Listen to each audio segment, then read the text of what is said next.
So, have you been doing Zoom teaching for a while, and are you wondering if you are able to add a little style to your Zoom teaching? Well, I think you actually can.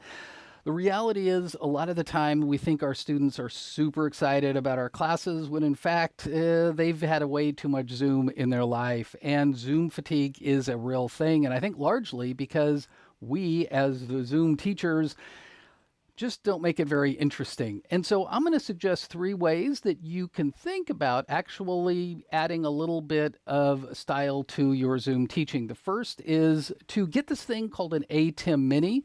Secondly is to use Keynote. And third is to figure out what in the world is an upstream key. So an ATEM Mini is a video switcher that lets you put in a number of different video inputs and then export them basically as a webcam to Zoom. Use Keynote. This is great if you have an iPad or a Mac. If you don't, I guess you could use PowerPoint, but the key is use animation as much as you can because action is good and it keeps things moving fairly quickly.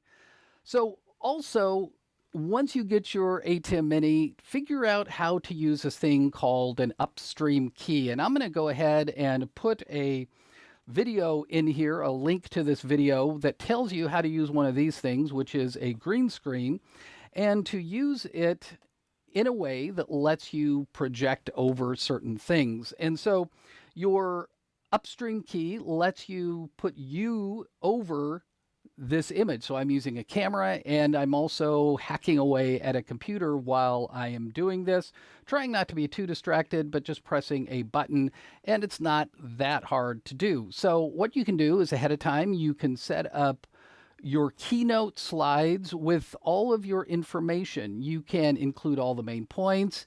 You can move fairly quickly because if you're recording this, students can go back later and watch what you did. And it will help students to know what is coming up, where they are, and what is going on in your class. And so those are just a couple suggestions of how you can kind of keep your Zoom teaching a little bit more exciting, maybe.